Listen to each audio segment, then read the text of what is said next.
Today we will overview the 10th NPT review conference, its outcomes, and the most important new challenges of the non-proliferation regime. The NPT is and remains the cornerstone of the non-proliferation regime, the foundation for the pursuit of nuclear disarmament. So it's important to talk about it, especially due to the nowadays challenges, especially due to the war in Ukraine. So I would like to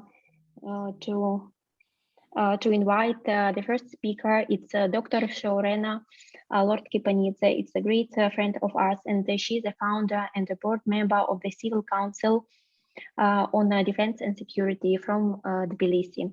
So Shorena, the floor is yours, please. Thank you. Thank you very much. Good afternoon, everyone. Although in Georgia, it's already good evening. It's more than it's... I'm very privileged to participate in this discussion today with my very dear friends, with my colleagues, and especially when times are very hard and difficult now.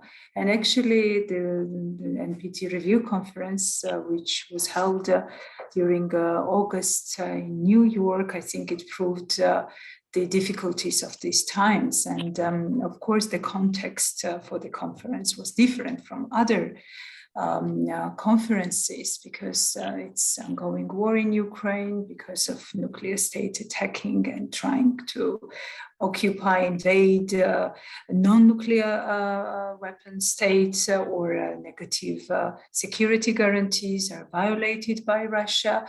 And but Russians are still there. I mean, they are still on the negotiating table, and that's very important and interesting aspect as well. That they are still everywhere, and they are still trying to prove their I don't know how to say, justice, which of course is appalling. It's not acceptable, but there is a very important question for me. But before I start that, I would like to say a few words about a few things. This is the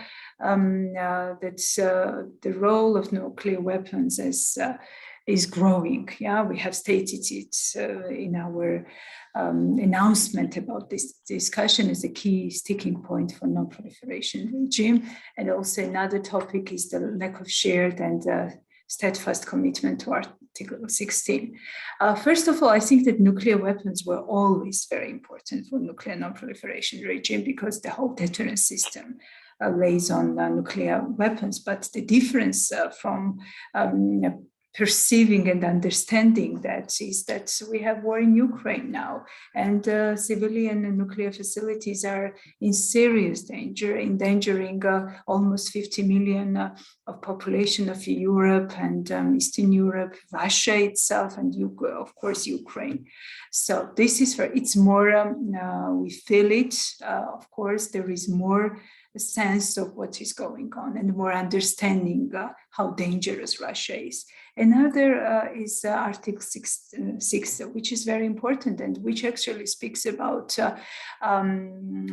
negotiations and the importance of negotiations in good faith, about effective measures relating to cessation of the nuclear arms race, and it also speaks about effective international control in this regard, yeah, in regard of three main pillars of nuclear non-proliferation treaty. And we see that, of course, this article is in danger because none of these main concepts of this article, which speaks about negotiations, effective measures, cessation of arms, nuclear disarmament, of course, as the concept, as practical thing, and also about effective international control. None of them are existent now. But there is another but here, and what is important for me. So what we were expecting from Russia. So if we recall 2015 Nuclear Non-Proliferation Review Conference, Russians did not approve the final document of the conference that time. And of course, bifurcation point was something else, and it was a nuclear-free zone in Middle East.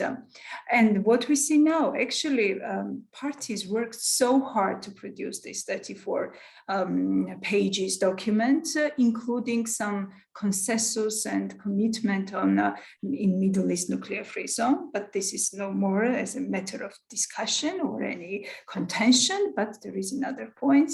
There are, I have counted, there are 4 times mentioning of Russia in the document, and only 1 time is mentioned Russia as and it's also in a very diplomatic way, just about the concerns, security and safety concerns of Zaporozhye power plant. And other mentioning of Russia are mentioned in a more kind of constructive way. I mean, that's so much work has been done by parties and negotiators to find the proper language, to make Russia to be part of this this document, this agreement, to commit some Russian side somehow, but it was impossible. But there is a but. It's that this is Russia, but I think that efforts to continue these negotiations should continue, because what Russians say at the final speech, they say that it's not only Russia who was not accepting the concluding documents, but also other states. So who are those other states? We know some of them, but also it's so important to continue working on bilateral or in different formats with other states, to have this commitment from majority, and the biggest majority of signatory states, and this is almost 190 states, and 191 states are signatories to Nuclear Non-Proliferation Treaty. So what I want to say, that there is Russia, which is I like this expression. Somewhere I read it, Russia's obstructionist policy, when they are obstructing everything. So this is a kind of method which they are very well using, and we always know what to expect from Russia, and we should not expect committing to and compliance to international standards. But what should international community do is to continue working with all states, with small states, will continue to these negotiations, commitment to these values, because we need the whole world against Russia, because this is just high time to do so. Another aspect I also wanted to attract your attention is so how to proceed. So what to do? Yes, the danger is very obvious. So because we face everyday threats, continuous shelling of Zaporozhye power plant territory, and we know from International Atomic Energy reports, and it was released, I think, 96 reports yesterday, that it still continues. It's good that energy was supplied to the grid, but on the other hand, we don't know the situation there.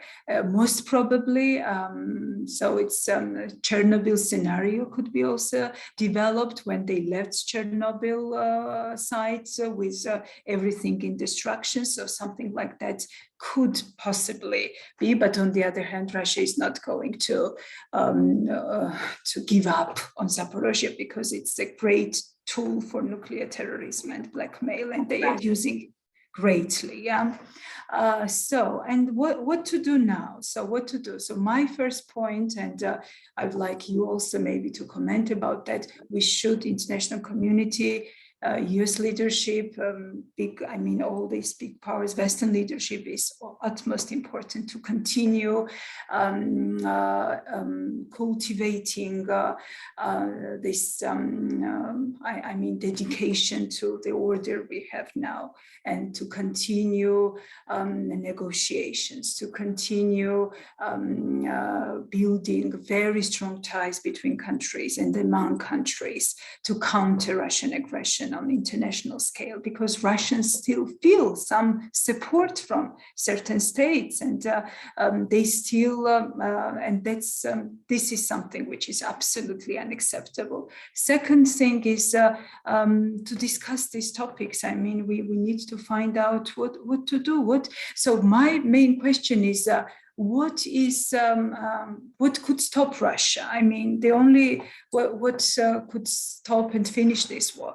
Another question is, what does Russia's defeat mean? What we want to be meant under Russia's defeat is in this war. So I think that these scenarios, these plans, these projects, we should think about that, because when some experts say that speak about different scenarios, they are just scenarios. But the first thing is what we want, what kind of outcome we want. We speak about Ukraine's victory, and of course Ukraine will win in this war, because otherwise I can't even imagine. But what is the path to that? The first path is Ukraine needs military assistance. Ukraine needs a lot of support from international community. We should prove to Ukraine, as the international community, and to the world, that we are so much united, and we will not accept Russians to continue the way they were always continued, because Russians had everything. They had recognition, they had respect, although if you look at the speeches of Russian high representatives, they always demanding more respect, more, that's so ridiculous. Yeah, on the other, they had this everything, and they are still claiming that they need more and more. So, that's something we know, and we should not be, we should not play on the provocations from Russian, from that point of view. So, and what else I wanted to say, that everything is expected. This Russians behavior and actions are very much expected. I can say from Georgian perspective, because we had war in 2008, 20% of Georgian territory is occupied by Russia. We are still every day, people are kidnapped, taken as hostages, the wire fences, they are moving these wire fences, and it still continues, this occupation. So there is nothing good to expect from Russia. So we are not expecting anything with Russia. So the main power of international, civilized international community is to stand together and prove that we are together. And we think what we want to achieve. So what is the defeat of Russia? What kind of outcome we want to see in the short term, medium term, and in long term period. But when I say long term, I mean a year, maybe 2 years, but we should plan better for those outcomes, I think. So, and in that respect, these discussions about not even scenarios, but even about the outcomes we want to achieve. So we should continue these discussions. And of course,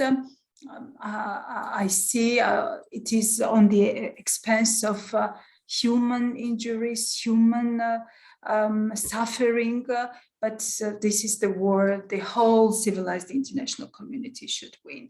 And thank you very much. I try to be very precise, but these are my main, points for maybe further discussion with our audience. Thank you very much. Yes, thank you very much, Shorena, for your speech. It's impossible to be not emotional, so thank you for it. So firstly, we will listen to all speakers, and then you will have opportunity to ask questions to Shorena and to other presenters. So thank you one more time. The second speaker is Valeriia Hesse. She is non-resident fellow at the Odesa Center for Nonproliferation, and it will be very interesting to hear Valeriia's presentation, as she was in person at the NPT review conference. So I'm sure she will talk about very important things, as she had such a great opportunity to be there in person. So Valeriia, are you ready? Yep. Thank you so much, everyone. I will kind of try to include the experiences that I had during the conference within my presentation. But in general, I'm very glad to be here, and I have to mention that I was there only for 1 week for the opening week to kind of so I saw the setting of the stage, but unfortunately I was not there when the final document was ready to be adopted or not adopted. So without any further ado, what we know as of now, that there were 5 paragraphs in the final document that Russia could not accept and was strongly opposing. And initially it was 15. Then within the negotiation process, the other 10 disappeared, and eventually it led to many people naming the document itself a weak document. So kind of fast forwarding, I want to give you my opinion. I think it's better not to have an agreed document than that is like very weak than have it agreed on a very weak document when so many important and pressing issues are on the nuclear agenda. Because if we do not kind of condemn all the threats that are happening within the framework of the NPT in a proper manner, it will set a bad precedent and would weaken the NPT even more. And I will also tell like why I think that actually the mechanism is working. And this outcome, I think, is at first. So there was obviously like no final declaration at the RevCon 2022. The next conference is scheduled for 2026. The PrepCom 1 will happen in Vienna in 2023. The PrepCom 2 will happen in Geneva 2024. PrepCom 3 in New York in 2025. So the main point of Russian objection that is like widely discussed is obviously its objection to a clause about control over the Zaporizhzhia nuclear power plant. So basically the clause itself, I have not yet found the full document posted online. So I will rely on the reporting that I found from the text of the document. So apparently the clause stated the paramount importance of ensuring control by Ukraine's competent authorities of nuclear facilities, such as the Zaporizhzhia nuclear power plant. And apparently the Russian delegation was officially the only one to speak against the agreed text. And it is interesting because, as Shorena mentioned, there apparently were other states who were not very much in favor of the treaty, but none of them actually stood up against it. Possibly because they wanted to kind of redistribute the responsibility for this to Russia. But it already tells you something, that Russia was the only one to speak against the text, citing that negotiations were a one-sided game, and blaming Ukraine and its protectors, what it called, for this failure.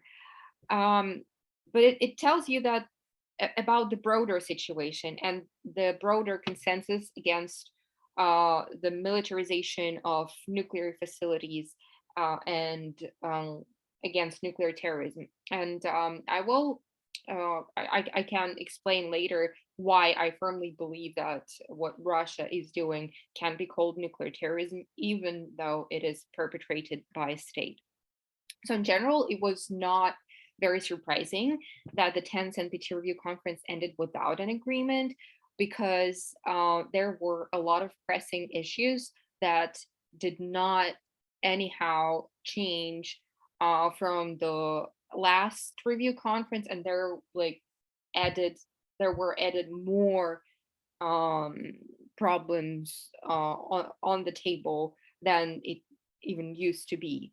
And another issue that did not lead to the blocking of the document now, but there was a lot of dissatisfaction about it, was the lack of agreement on any timelines or accountability for nuclear disarmament. And it is an especially stark contrast to the recent first meeting of state parties of the Treaty on the Prohibition of Nuclear Weapons, TPNW, where basically the parties adopted an action plan specifying those terms, the time when the states have to get rid of their nuclear weapons after they join the treaty and things like that. And in general, I also participated in the TPNW events. They were here in Vienna. And it was such a stark contrast in the approach to the negotiation even. Basically, the diplomats during TPNW were placed together in one room with the civil society representatives, and civil society representatives actually had a panel where they could speak, and the delegates actually listened to the civil society representatives. So there was kind of a willing to engage and to create a better document. In contrast, at the NPT RevCon, civil society was totally blocked off the delegations, and there were security checks. So there was no way for them even to engage, apart from when civil society had their day of presenting their speeches. But even then, there were close to none, of the delegations on the floor there. And it was good that at least, the US delegation for sure was there, but the US is known for paying attention to what civil society has to say, although it did not change very much in their stance on nuclear disarmament, which was one of the bigger issues that civil society statements focused on. So basically, my impression is that the TPNW is living in 2022, and the NPT is still living in the 90s, and there is severe lack of cooperation and many problems that impede the progression of the review conferences. A surprising thing was that unexpectedly, Egypt actually supported the text on the nuclear weapons-free zone in the Middle East, which was not very powerful, but at the same time, this action by Egypt irritated many fellow countries in the Middle East, Arab states, because they basically assumed that it was an action of selling out to the US.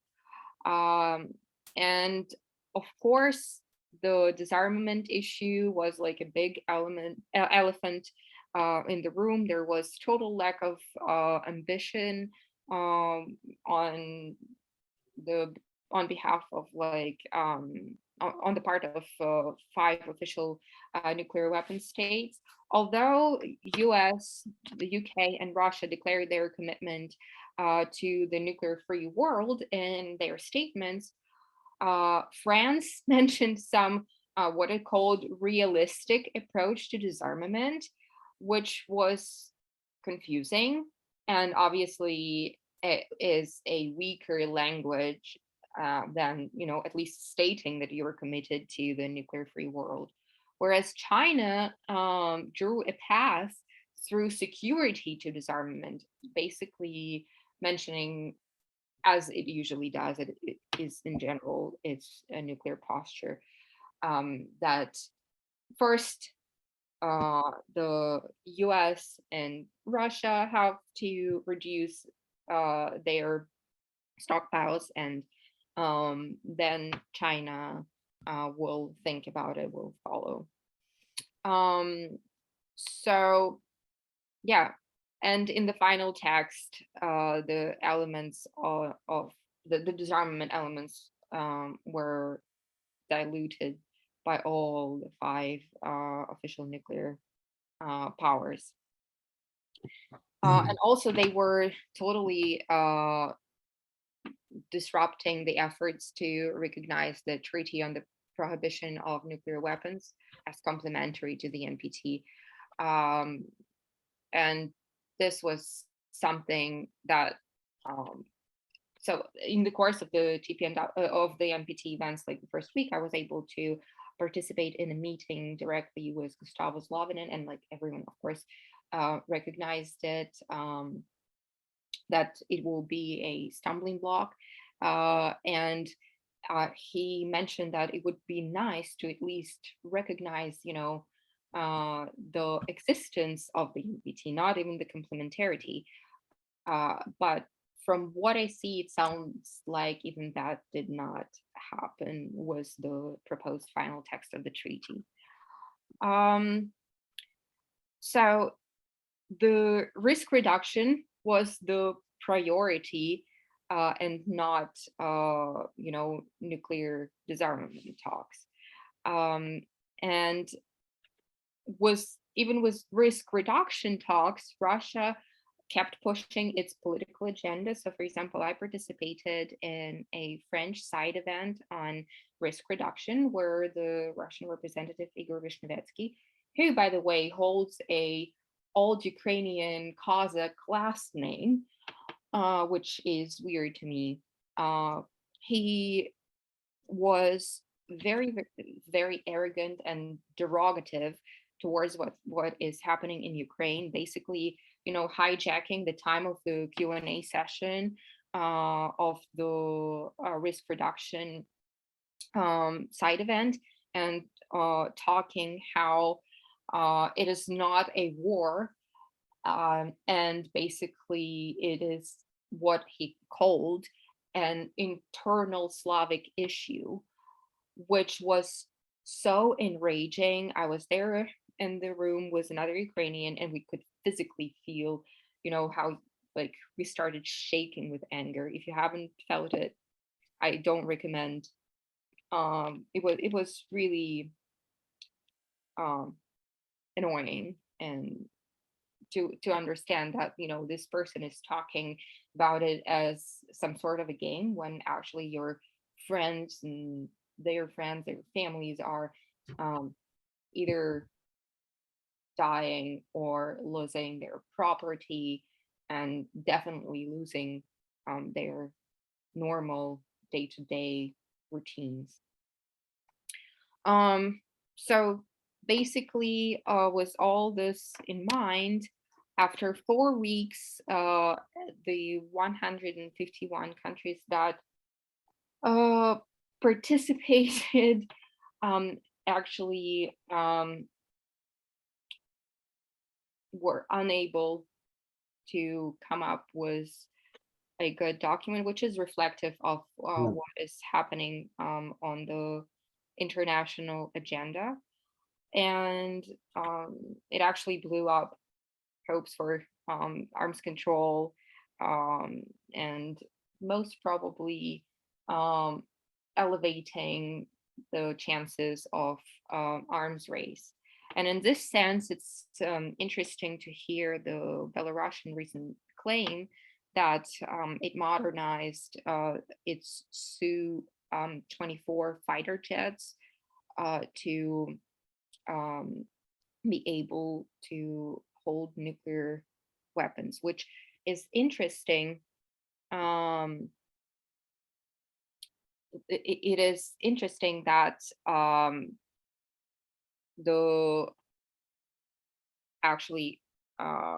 sorry, I somehow lost my thought. I saw a direct message. Okay, I'm wrapping up. So yeah, which the Belarusian Su-24 claim is interesting because it kind of is unclear who is going to have effective control of the nuclear weapons loaded on these aircraft. And if effective control would be with Belarus, it is a potential violation of the NPT. And one last thought that I don't think that this, so basically Iran commented that the current draft of the final document leaves no hope for changing the status quo and making some concrete progress towards nuclear disarmament. I don't think that it will influence the JCPOA negotiations, since it's in the common interest of the parties negotiating, and they are close to hopefully signing the deal, the renewed deal. Although Israel is putting big pressure on the US and calls it a strategic disaster, and stated that it has already begun preparations for a military strike against Iran if such actions are deemed necessary. And at the same time, Iran emphasized that its policy places high priority on the creation of what it calls West Asian region free of nuclear weapons. So there are good and bad tendencies, but in general, from my assessment, the fact that the states were able to even eventually come up with like a document that almost everyone agreed on is a good sign. People want to negotiate.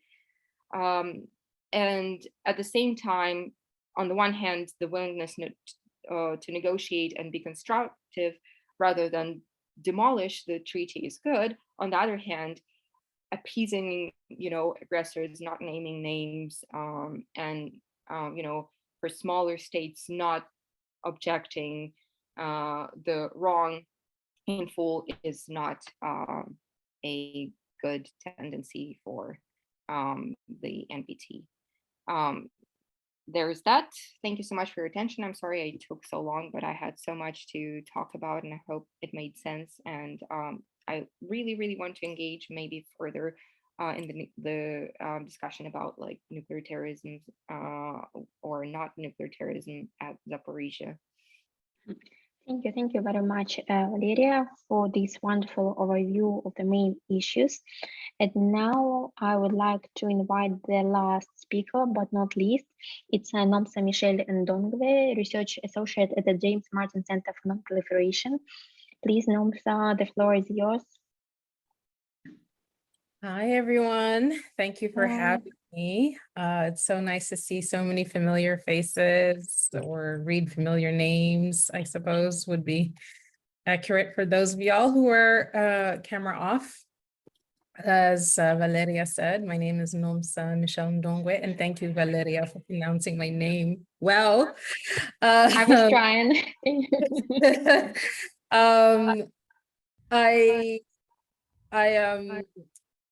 Is someone else speaking? Okay. Am I echoing? Okay. All right, that's fine. So my perspective on the review conference is going to be slightly different. I served as a diplomat for the Zimbabwe Permanent Mission in Geneva before my move to the US. And I worked in the Conference on Disarmament. And I am definitely, if for any of y'all who have worked in multilateral negotiations, you will know that so much happens behind the scenes, and there's so much obscuring of what nations really want to say and do that happens at these types of forums. And if there is an opportunity for a country not to have to come out and say something, a lot of countries will choose not to. So I wanted to start us off with a quote from the Austrian delegation that I think speaks to the heart of what a lot of non-nuclear weapon states, in fact, I would think all non-nuclear weapon states, by NPT definition anyway, feel. Reliance on nuclear deterrence means the readiness to inflict global catastrophic consequences, also on states and populations that have little to do with and are not responsible for the geopolitical tensions, end quote. So in terms of when we're talking about were delegations happy with the deliberations of what was happening at, in New York, I would definitely say that from the non-nuclear weapon state perspective, it was literally like, if we get a consensus document, okay, I guess, because the elephant in the room was the TPNW. For non-nuclear weapon states, the TPNW is progress. It is an attempt to sort of get the ball rolling. And then for basically to have one factual paragraph in the document for the TPNW it just goes to show, I think it goes to show two things. It goes to show one, I think it was Valeriia who said something about how the NPT is like stuck in the past and the TPNW is like trying to go forward. And I think that was a perfect reflection of that, because at this point in our human history, with everything that's happening in 2022, you cannot say that the treaty prohibiting nuclear weapons is something that is bringing down the NPT. Right? I mean, we heard the statements at the end of the deliberations on Friday. The issue is not non-nuclear weapon states trying to make progress on making sure that nuclear disarmament happens. So I personally had very low hopes for the review conference before the Russian invasion of Ukraine, and everything that we saw happening. In some ways, there was that brief, we always like to hope that maybe everybody will feel so galvanized to say, this is exactly why this is important and we need to do more. That didn't happen. But I do think, from what I've heard from the folks who were in Austria for the first meeting of states parties for the treaty prohibiting nuclear weapons, there is progress happening in other forums. So Article 6 obligations are not being met to the satisfaction of non-nuclear weapon states, by nuclear weapon states, that is. So when we're talking about nuclear weapon states, I'm sure everyone knows, but just for clarity, we're talking about the United States, Russia, China, France, and the United Kingdom, because those are the 5 countries that are defined as nuclear weapon states under the NPT. And as we know, we have a few other states who are not a part of the NPT that have nuclear weapons, which is India, Pakistan, the DPRK, and the assumption is Israel as well. It's never been confirmed. And I think the sidelining of non-nuclear weapon states in this conference, in the sense that the wishes and the desires of countries that do not have nuclear weapons, have no intention of trying to procure nuclear weapons, who are upholding their obligations under the NPT, were once again treated as secondary or not as important. And Valeriia quoted something that was said by the French delegation about realism. And I think also the topics of gender, equity, inclusion, the youth, and the humanitarian impact as well as impacted communities from the nuclear fuel cycle. When I'm talking about impacted communities, I'm talking about Kazakhstan, I'm talking about Algeria, I'm talking about the Pacific Islands, I'm talking about the Navajo Nation here in the United States. These are all communities that have already been impacted by the testing of nuclear weapons in the past, et cetera, and are still suffering those consequences today. So we had one paragraph in the final draft document on the treaty prohibiting nuclear weapons, a very factual paragraph to say this is a thing that we know this is a thing that happened and the meeting was held. And then we had one paragraph on impacted communities. And we had a few paragraphs, I would say, on the youth, humanitarian impact, gender, equity, inclusion. And even though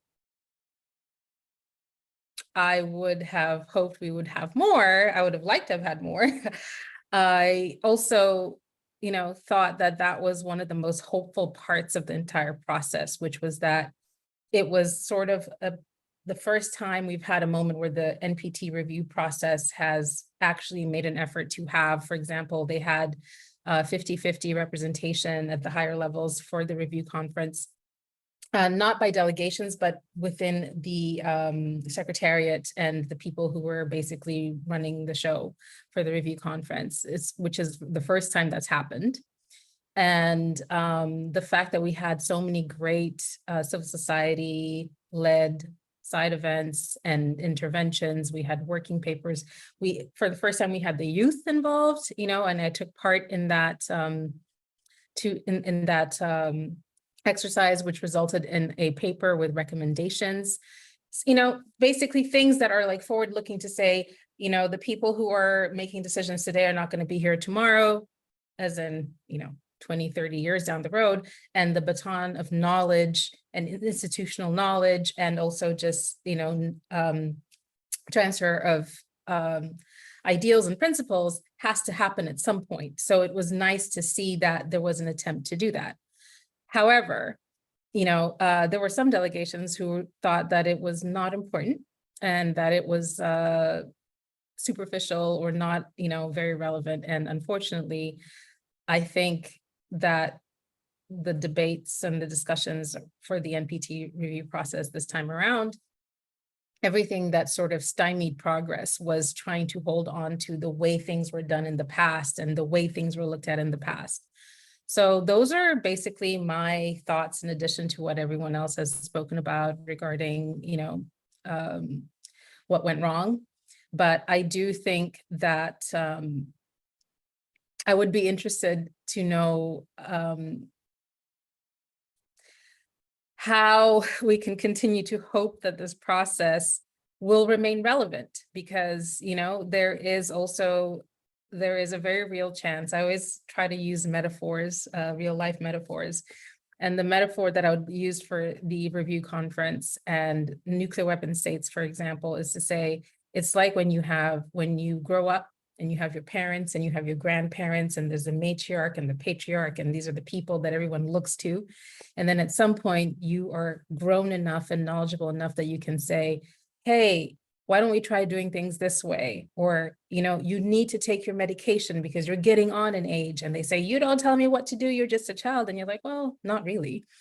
And I think in terms of the history of the NPT, in terms of who gets an opinion, who gets to say something, we are definitely at that crossroads where it's like, you can either embrace the fact that, hey, there are other ways to do things, and there are ways that people are already trying to do things to make things better, or you can continue to hold on to the past and try to do things your way and lose out on the credibility and legitimacy of this process. Thank you. Thank you, Nomsa. Thank you. You were great, precise, great thoughts, and great beginning for the open discussion. So I guess now we can go to our discussions. You can ask questions to all speakers, or you can just tell what you think, what you're thinking about the 10th NPT review conference, about nowadays challenges, in what direction should states work upon, So please, you're free to speak, to ask. Let's start. So at the moment, I don't see any hands. Oh, yes, Tatiana Milnik, please. Thank you very much. I will briefly start. Thank you all. Hello, everyone. Thank you all for very interesting reports. It was really great to hear from our experts about what the really like latest news from different fields. I would like to touch upon the question that Valeriia has talked about the nuclear terrorism. This is something that I'm also thinking about for a while, because I was doing my master thesis on international terrorism. And to be honest, I don't see the big contradiction between what is happening, and because it is a state-made terrorism, exactly because when I was doing my research for the master thesis, I was explaining and looking through the different definitions, and this was a particular very important characteristics of so-called international modern terrorism, that it should be a non-state actor doing. But originally, as we all know, the terrorism was the question of the state doings. And nowadays, through the different researchers, it's still classified as part of the terrorism. And as long as we can call it terrorism, perhaps not the international modern terrorism, but international de facto, and terrorism as of the definition, because targeted on innocent people and randomly and with all other characteristics of international terrorism, I don't see the reason why it cannot be the nuclear terrorism.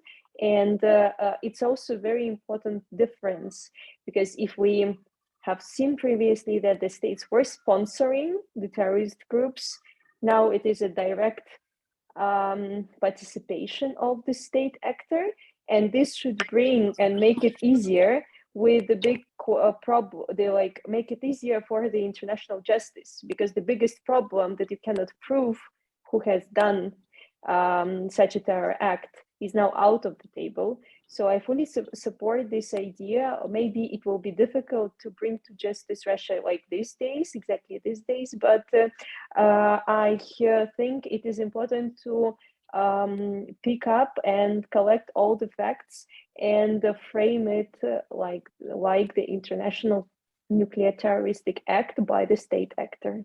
Thank you once again all for the representations. Thank you very much, Tatiana. Valeriia Hesse is ready to answer or to speak about it.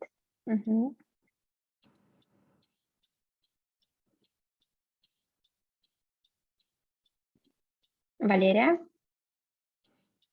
Oh, sorry. I'm very happy that Tatiana actually started this topic, because I was like, okay, I probably should be silent because I already had my time to speak. But I wanted to comment on this with some precise, documents that I had found out, because I was really curious to see like whether we can do that or not. So, we know that there exists like International Convention on the Suppression of Acts of Nuclear Terrorism of 2005, and then the actor falls under the definition of a nuclear terrorist if they in any way damage or threaten a nuclear facility in a manner that releases or risks the release of radioactive material with the intent to cause death or serious bodily injury, with the intent to cause substantial damage to property or the environment, or to compel natural or legal person or a state to do or refrain from doing an act. And in the convention itself, it's stated that the rules of international law govern the activities of military forces of states outside of the framework. But it's emphasized that it does not make lawful otherwise unlawful acts or preclude prosecution under other laws. So whereas the convention does not govern the kind of relations with the state military in this realm, the definition can still apply and be prosecuted, but be prosecuted under different documents. And so if we look at the description of terrorism and at the UN Security Council Resolution 1566 of 2004, it is stated that terrorism is a criminal act to provoke a state of terror. And so the main peculiarity, like a part of the other parts of the definition, but basically we already described it for nuclear terrorism. So the main peculiarity of terrorism is its psychological effect. And in this sense, state terrorism is similar to non-state terrorism in that it involves politically, ideologically, religiously inspired acts of violence against individuals or groups, aiming at coercion through the experience of the state terror.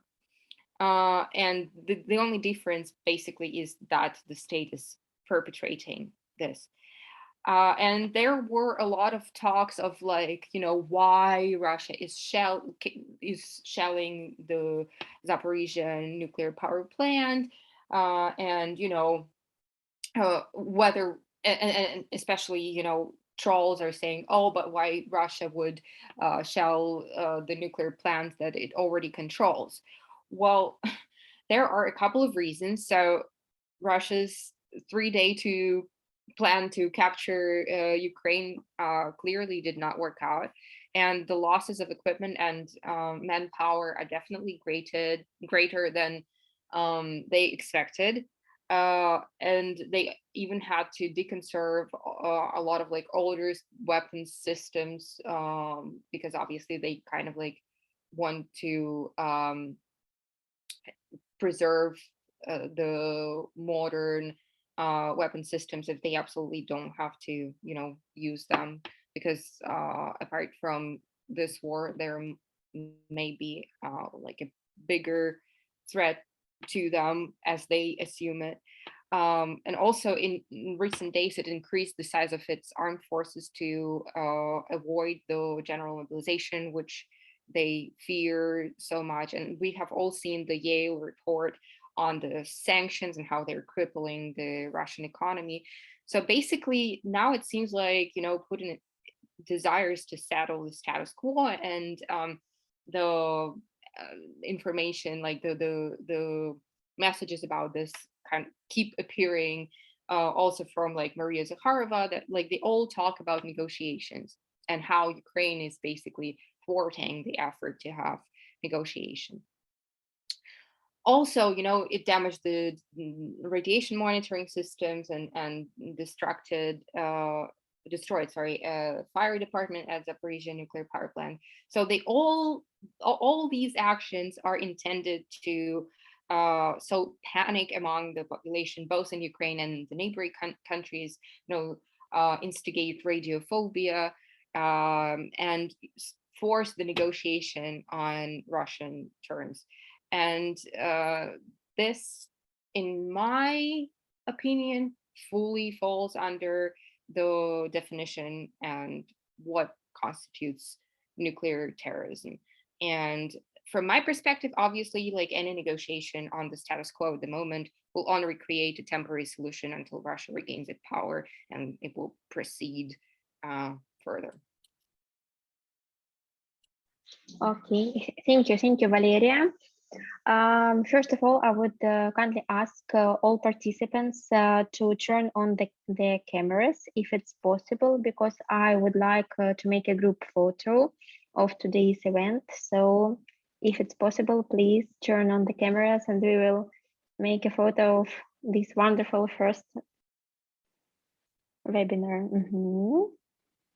Some more. Thank you. Few more.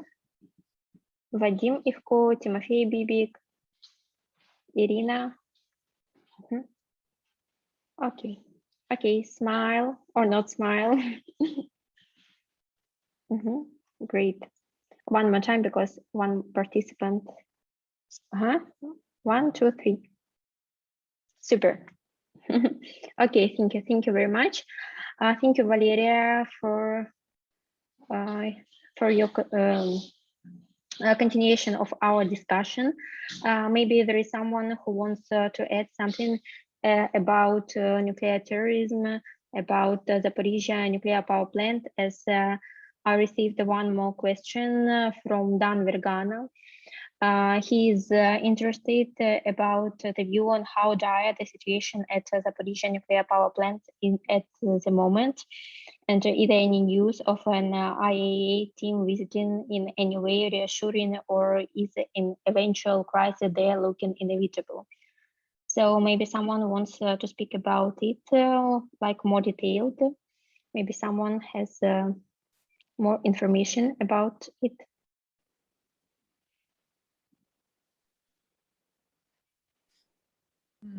May I say, Valeriia, yes. Shorena, the final, let's say, I mean, the last updates actually about situation in Ukraine and situation in Ukraine we have from International Atomic Energy Agency from 28th of August, and actually it speaks that all safety systems remained operational, and there had been no increase in radiation levels. So this is kind of the first paragraph of this release, this brief. So it seems that, and there is also a mentioning about the planned mission. And if you also, this morning there was tweet from Director General of the agency about the forthcoming mission, inspection mission in Zaporizhzhia. So it means that there should be consensus or acceptance of the mission from member states, and by the end of the week, if it happens, Director General with the team of inspectors will visit Zaporizhzhia power plant. So this is, this is actually what is the latest updates from the site. So maybe someone else has more information about the situation there. Okay, thank you, Shorena. I guess Valeriia Hesse wants to add about it one more time. She is very active today. Thank you, Valeriia. Yes, please, you can add about this. I mean, I'm sure, so there are people also from Ukraine who can speak on this topic. I can, yield my time because I don't want to be the only one speaking. It's more of a discussion thing.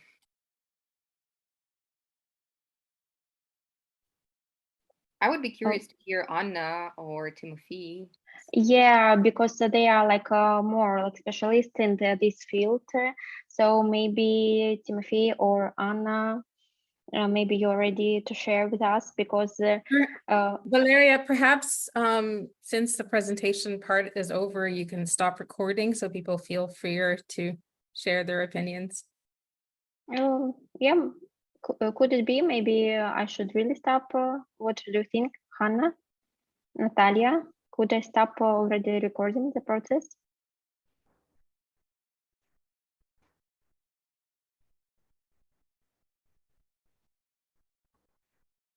Okay, because I need to receive.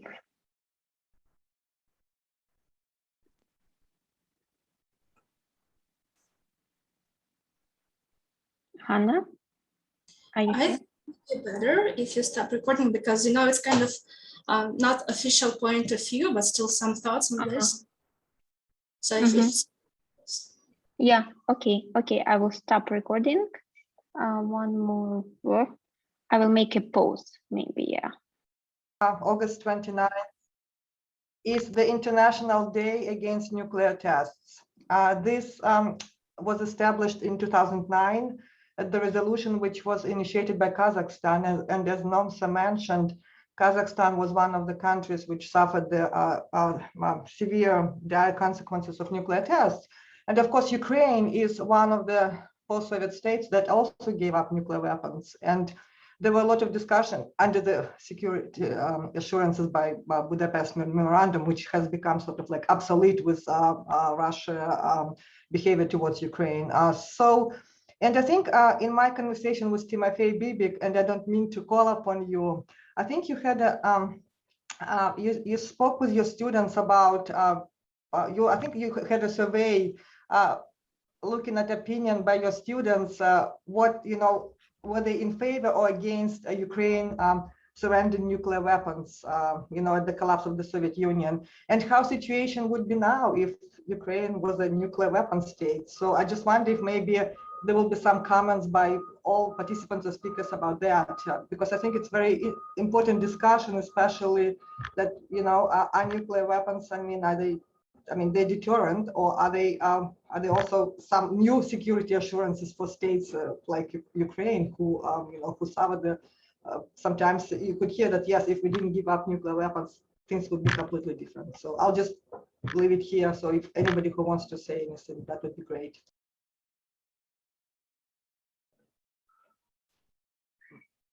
Hello, Margarita. Glad to see you here and everybody else. I made a survey about if the Ukraine become the nuclear weapon again back to Ukraine, but this survey was before the Russian invasion to Ukraine, and the result, as I remember, was that about 75% of the student was for nuclear weapon in Ukraine. For now, I think it will be 90, 80. I don't know how many people in Ukraine will support it.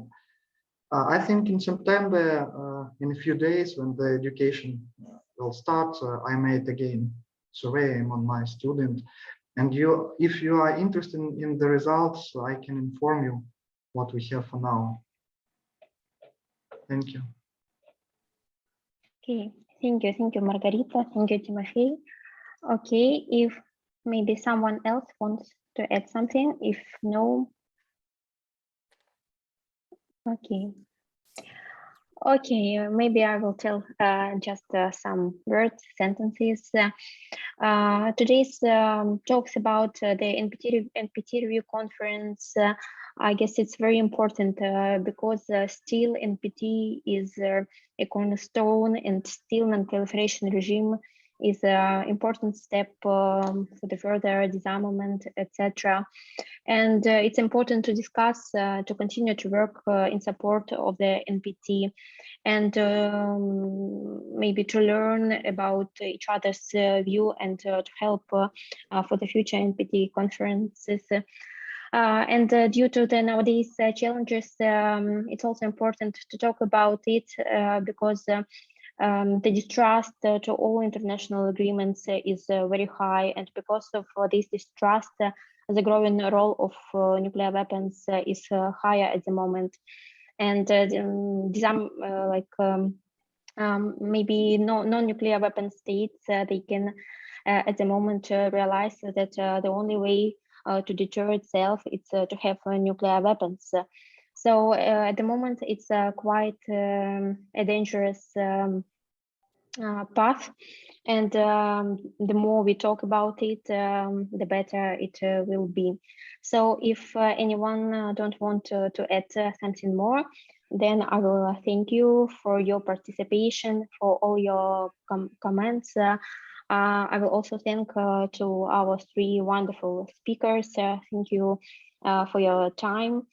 Thank you for your thoughts. There is a lot to think about for the common future and for the future of the whole non-proliferation regime. So, okay. Thank Then you. we can say goodbye. Thank you. Goodbye. Bye-bye. Thank you. How do we say goodbye in Ukrainian? До побачення. До побачення. До До побачення. побачення. До побачення. До побачення. By the way, one And small. перемога буде за Україною. А вже ж. By the way, if someone is interested in, reading, I gave a comment for